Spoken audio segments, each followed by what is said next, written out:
दुनिया के कई देशों के सेंट्रल बैंक तेजी से जो है गोल्ड खरीद रहे हैं, वहीं यूएस ट्रेजरीज की हिस्सेदारी जो है धीरे धीरे घट रही है।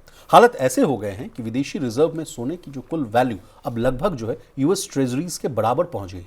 करीब 30 साल बाद पहली बार ऐसा हुआ है कि गोल्ड दुनिया का सबसे बड़ा रिजर्व एसेट बन गया है और उसने अमेरिकी सरकारी बॉन्ड यानी यूएस ट्रेजरीज को पीछे छोड़ दिया। वर्ल्ड गोल्ड काउंसिल यानी WGC के आंकड़ों के मुताबिक विदेशी सेंट्रल बैंकों के पास मौजूदा सोने का कुल वैल्यू जो है लगभग $4 ट्रिलियन तक पहुंच गया, जबकि यूएस ट्रेजरीज में उनकी होल्डिंग करीब $3.9 ट्रिलियन रहेगी। मैडम, ये क्या है पूरा मामला, उसको बहुत ही आसान भाषा में आप समझाइए। सोने की जो है ना गोल्डन रैली चल रही है विशाल, ठीक है। पूरे 2025 में अगर कोई एसेट काम कर रहा था, अगर किसी एसेट ने जोरदार डबल डिजिट रिटर्न दिया है, चांदी को हम थोड़े समय के लिए भूल जाएं तो सोना रहा है। 77% का रिटर्न उसने 2025 में दिया। कीमतें देखिए कहां पहुंच गई है। एक कमोडिटी एक्सपर्ट से बड़ी दिलचस्प बात हो रही थी और मैं उनके वर्ड्स को कोट करना चाहूंगी। वो कह रही थी कि गोल्ड जो है ना अब सिर्फ एक प्रेशियस मेटल नहीं रहा है, गोल्ड बन गया है एक स्ट्रैटेजिक मेटल, एक पॉलिटिकल मेटल। और आपने जो खबर अभी बताई विशाल कि किस तरह से यूएस ट्रेजरी बॉन्ड्स को ये टक्कर दे रहे हैं, क्योंकि इन सब के पीछे है डी-डॉलराइजेशन। सारे ही देश, पूरा विश्व डॉलर से निर्भरता कम करना चाहता है और गोल्ड वो न्यूट्रल एलिमेंट है जिसको सभी लोग अपना रहे हैं और जबरदस्त खरीद सेंट्रल बैंक्स कर रहे हैं। और WGC की ही रिपोर्ट है, उन्होंने एक सर्वे किया था कि अगले 12 महीने में भी तमाम सेंट्रल बैंक्स अपनी खरीदारी जो है सबसे ज़्यादा रखने वाले हैं।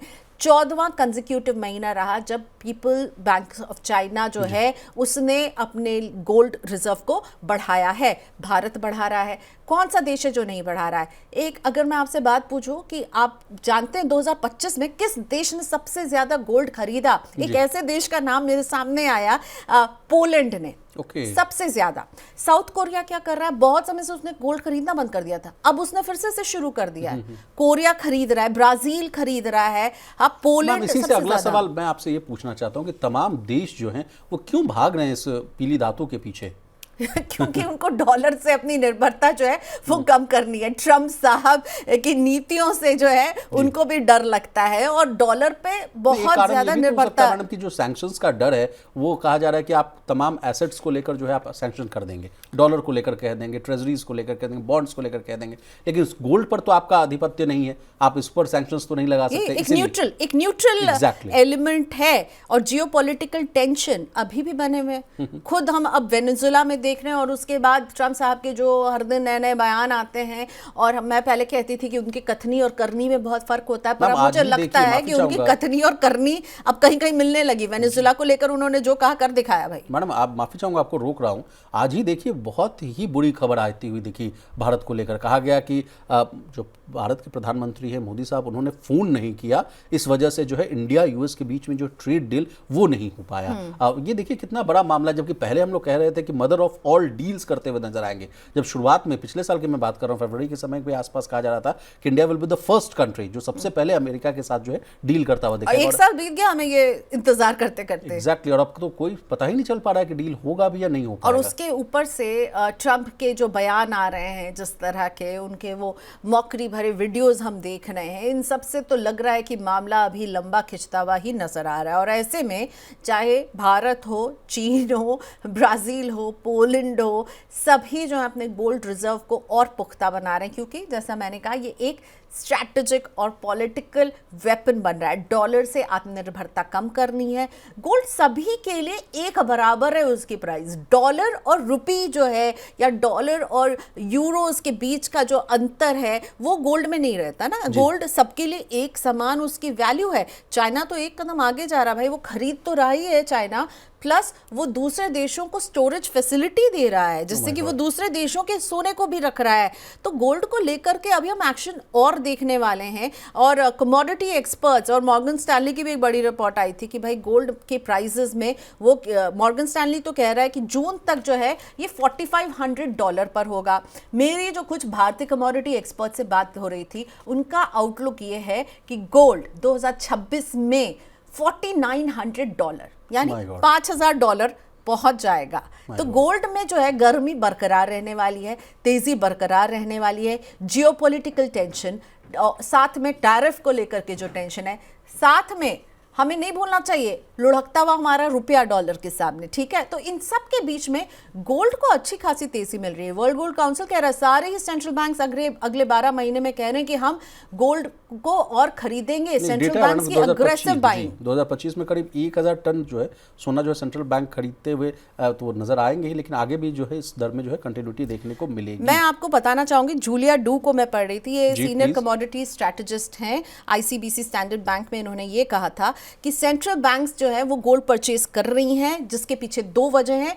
एक, गोल्ड की सेफ हेवन डिमांड, यानी जब जियोपॉलिटिकल टेंशन बढ़ रही है ऐसे में गोल्ड पर जो है देशों का रुझान ज्यादा बढ़ जाता है। दूसरा है डाइवर्सिफाइंग फॉरेन एक्सचेंज, यानी डॉलर पर अपनी निर्भरता को कम करना चाह रहे हैं, रिड्यूस करना चाहते हैं डॉलर पर अपनी डिपेंडेंसी को। कहीं ना कहीं हम देख रहे हैं डी डॉलराइजेशन की मुहिम जो चल रही है। मैं ये नहीं कह रही हूं उससे डॉलर की अहमियत कम हो गई और डॉलर बिल्कुल खत्म हो जाएगा, नहीं, ऐसा कभी नहीं होने वाला है। कम से कम इसमें अभी बहुत सारा वक्त लगने वाला है, पर सभी देश अब आत्मनिर्भर होना चाहते हैं और एक कॉमन जो चीज सबको बांध रही है वो है गोल्ड, और इसकी चमक जो है वो इसे साबित भी कर रही है। देखिए 2025 में किस तरह की रैली हमने देखी है, और 2026 में भी अभी तक जितने भी कमोडिटी एक्सपर्ट हैं वो कह रहे हैं गोल्ड की चमक जो है वो बरकरार रहने वाली है। आप गोल्ड ईटीएफ में रिटेल इन्वेस्टर्स का पार्टिसिपेशन ही देख लीजिए ना, क्या शानदार रहा है। एम्फी का डेटा भी आ गया मैडम, लेकिन आगे की कहानी में हम उसको डिस्कस करेंगे। लेकिन एक सवाल जो हमारे व्यूअर्स से कनेक्टेड है, शादी ब्याह का सीजन स्टार्ट होने वाला है मैडम, खरमास खत्म होने वाला है, तमाम लोगों के घर में जो है बड़ा फेस्टिव का माहौल जो है वो शुरू हो जाएगा। और भारतीय लोगों के से तो आपको पता ही है कि कितना खास जो है जुड़ाव होता है गोल्ड से। उनका क्या मतलब, देश जो है मिडिल क्लास अभी है, तमाम तादाद जितनी लोगों की है वो अभी मिडिल क्लास हैं, वो क्या करें। 1 लाख, आज ही मैं डेटा देख पा रहा हूँ मैडम, सिल्वर की बात की जाए तो एक दिन में तो 4000 रुपये महंगी हो गई, 2,40,000 के पार जाती हुई दिख रही है। सोने की कीमत की बात की जाए तो आज 1422 रुपए की तेजी है और ये 1.37 लाख रुपए के आसपास पहुंच चुकी है। और तो इस साल के अंत तक 1,75,000 के ऊपर रहने वाली है। इसलिए अगर घर में कुछ काम है और जिसके लिए आपको गोल्ड खरीदना ही खरीदना है तो खरीद डालिए। ये मत सोचिए कि गोल्ड गिरेगा भी तो बहुत मामूली सी डिप नज़र आएंगी। और हम कौन सा ज्वेलरी शॉप में तब खरीदने जाते हैं जब डिप आता है, तब हम खरीदने जा रहे हैं। जब घर में ज़रूरत है तब खरीदिए, और वरना आपको जो है इसको भी अपने पोर्टफोलियो में स्ट्रैटेजिकली एलोकेट करना है, और उसके लिए गोल्ड ईटीएफ और गोल्ड के फंड ऑफ फंड एक अच्छा ऑप्शन होते हैं।